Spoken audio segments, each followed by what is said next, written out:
આજે મારે તમારી સમક્ષ જે વાત રજૂ કરવી છે એ વાત એ છે અત્યાર સુધીમાં જેટલા પણ મહાપુરુષો બનાવ્યા છે એ મહાપુરુષોની વિચાર શ્રેણીમાં અદ્ભુત છે એને ભાગ ભજવ્યો છે. તો ચાલો જાણીએ આ વિચાર શ્રેણી કઈ છે. મારું નામ છે ફાલ્ગુન ડાભી. તમે બધા જ લોકો જોઈ રહ્યા છો Falgun Dabhi official YouTube channel. તો ચાલો આગળ વધીએ આજના આ વિડીયોમાં. અને ખાસ કરીને આજનો વિડીયો છે તમે બહુ ગહેરાઈપૂર્વક સાંભળજો, કેમ કે આ જે નિયમે છે અત્યાર સુધીના જેટલા પણ મહાપુરુષો બનાવ્યા છે એના જીવનનો બહુ અદ્ભુત ફાળો છે આ નિયમનો.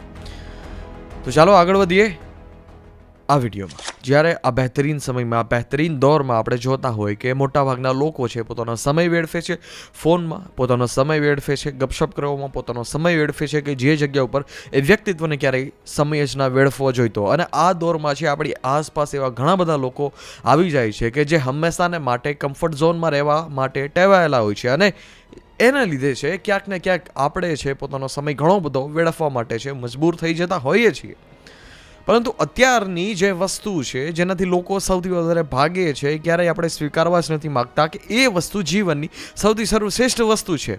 જેવી રીતે આ સંસારમાં આપણે રહીએ છીએ તો વરસાદ આવવાનો છે અને કોઈ રોકી નથી શકતું. જ્યારે વરસાદ આવે છે તો આપણે રેનકોટ પહેરવો પડે જો આપણે વરસાદથી બચવું હોય તો.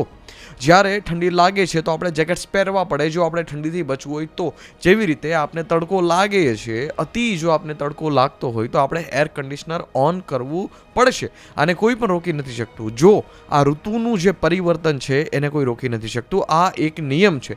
જેવી રીતે સૂર્ય છે સમયસર ઉગે છે અને સમયસર સૂર્ય છે આથમે છે, આને કોઈ રોકી નથી શકતું. જેવી રીતે સમય અનુસાર છે ચંદ્ર આથમતો જાય છે, પરંતુ આને કોઈ રોકી નથી શકતું. જેવી રીતે છે સવાર પડે છે તો પ્રકાશ આવે છે, આને કોઈ રોકી નથી શકતું. એવી જ રીતે જ્યાં સુધી જીવન છે તો ત્યાં સુધી આપણે કમ્ફર્ટને પ્રેમ કરશું તો આપણા જીવનમાં એવી સ્થિતિ બની જશે કે જે આપને છે પોતાની જે ઉર્જા છે, પોતાની જે વિચારની શ્રેણી છે એ સ્તરથી નીચેના સ્તર સુધી લઈ જવા માટે આપને હંમેશાને માટે મજબૂર કરશે ને કરશે જ. અત્યાર સુધીમાં દુનિયામાં જેટલા પણ મહંતમ લોકો પેદા થયા છે એક જ નિયમને કારણે છે પેદા થયા છે કે એ લોકોએ છે પોતાના જીવનમાં અનકમ્ફર્ટ ઝોન છે એને જ પસંદ કર્યો છે.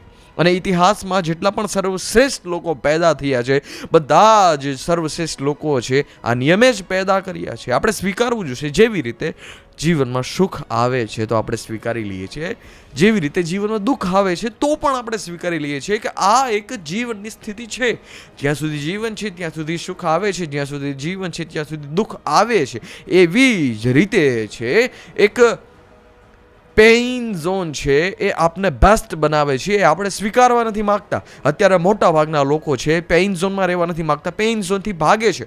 પરંતુ જો આપણે આગળ વધવું છે, જો આપણે કશી જ વસ્તુ જીવનમાં હાસિલ કરવી છે, જો આપણે અત્યારે જેવા છીએ એવી વસ્તુ અને એવા આપને પસંદ નથી, આપણે કંઈક પરિવર્તન લાવવા માંગીએ છીએ, આપણે આપણી પરિસ્થિતિથી કંઈક બહેતર પરિસ્થિતિની એક્સપેક્ટેશન રાખીએ છીએ, અપેક્ષા રાખીએ છીએ, તો જરૂરી છે કે આપણે સંઘર્ષને છે એ પસંદ કરવો જોશે. સંઘર્ષ છે આપણો કોઈ દુશ્મન નથી. તમે જીવનમાં ખુશ હોય તો તમને કેટલી બધી મજા આવે. જ્યારે તમારા જીવનમાં અહેસાસ થાય કે નહીં તમે હવે ખુશ છો, તમને કેટલી બધી મજા આવે. પરંતુ આ એક ઝોન છે, એ હેપીનેસનું ઝોન છે. બીજું ઝોન છે જે દુઃખનું ઝોન છે. એમાં તમને એમ થાય કે કદાચ આ સમય પસાર થઈ જાય તો જીવનમાં ઘણી બધી મજા આવે. તમારે જે સ્થિતિ જોઈતી હોય જીવનની એ સ્થિતિમાં તમે હોવી જાઓ તો તમને કેટલી બધી મજા આવે, તમને આનંદિત થાઓ. પરંતુ જે બેસ્ટ ઝોન છે એને આપણે સ્વીકારતા જ ભૂલી જઈએ છીએ. એ છે સંઘર્ષનો ઝોન, એ છે પેઇન ઝોન. પેઇન ઝોન છે જે તમારા જીવનમાં તમને બહેતરીન બનાવે છે. પેઇન ઝોન છે એ તમારા જીવનમાં એ સ્થિતિ લઈ આવે છે કે જે સ્થિતિ તમે લઈ આવવા માગતા હતા.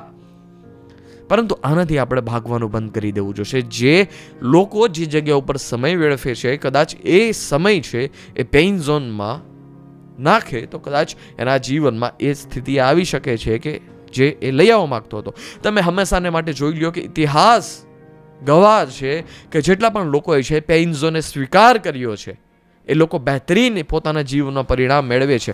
સો બધા જ લોકોને છે હવે તે એક્સેપ્ટ કરવું જોશે કે પેઇન ઝોન છે એ જીવનનો સૌથી સર્વશ્રેષ્ઠ ઝોન છે. અત્યાર સુધીમાં તમે કોઈ પણ કમ્પ્લેન્ટ બનાવતા હોય, અત્યાર સુધીમાં તમે જોવો કે પૂરા દોરમાં છે એક કમ્પ્લેન્ટનો ઢેર છે, એક કમ્પ્લેન્ટનો પહાડ છે.